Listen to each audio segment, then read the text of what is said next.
All right. It's Saturday.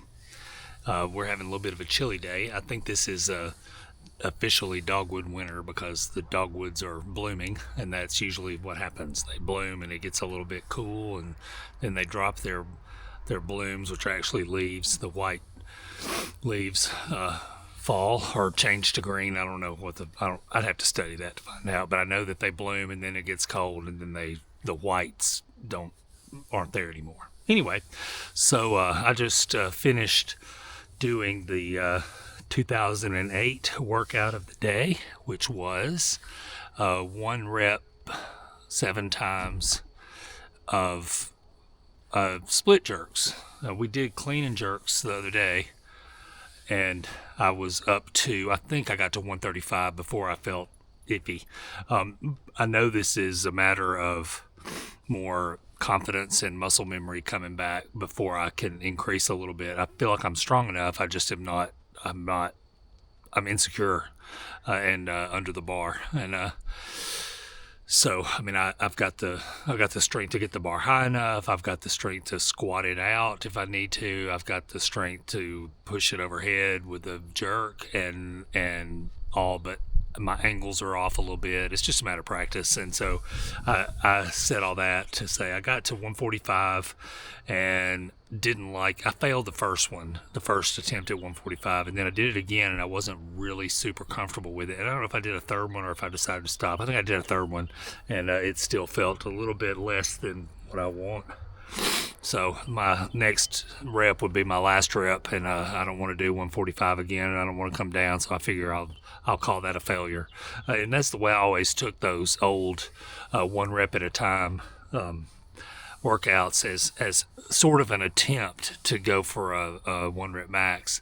I know that's kind of something you don't want to do too often, and in the old CrossFit programming, they didn't do it that often, and so I always said, if you get the last rep and you're happy with it, then you don't know if you left some on the table.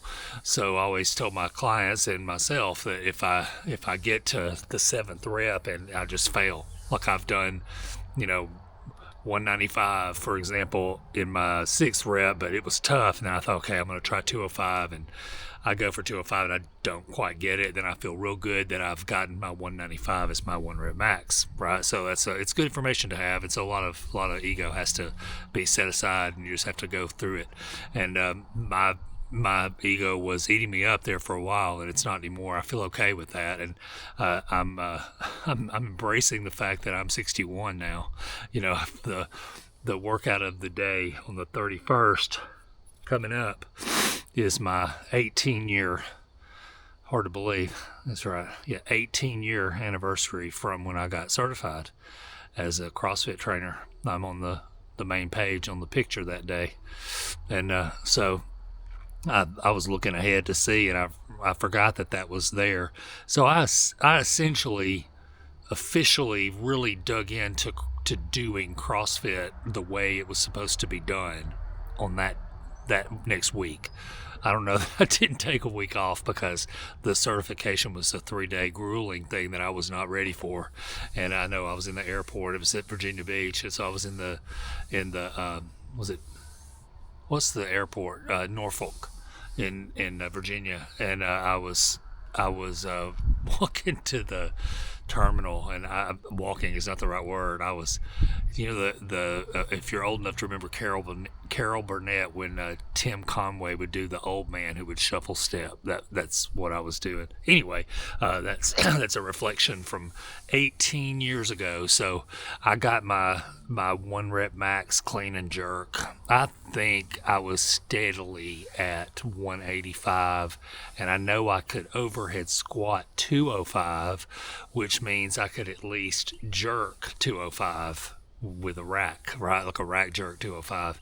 And also I feel like probably the area that I'm lacking in is in my vertical core stability. And I felt that as I was holding the weight overhead. I was a little bit wonky, side to side, front to back in my midsection.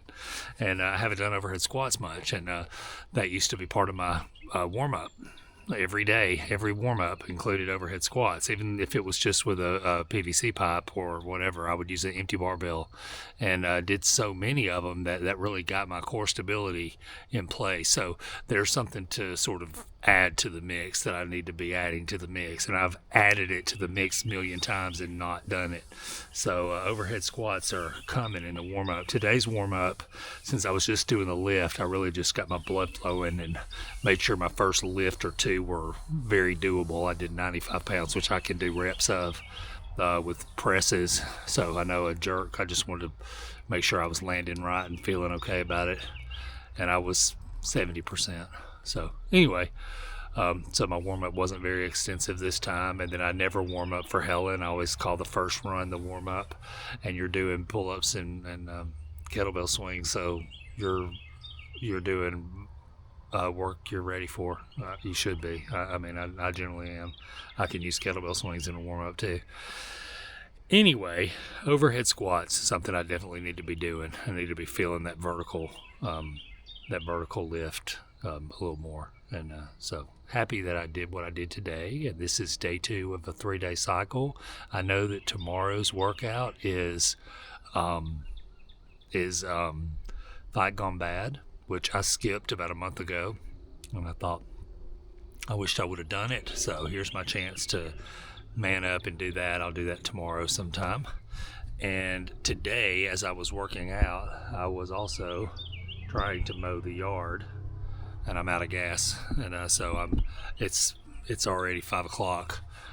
Sun is getting lower, and I think I'll just wait and get gas for tomorrow, and try to get the riding lawnmower cranked up. I was doing the push mower in between sets of jerks, and that kept me kind of, you're using your shoulders, and also kind of kept me going there.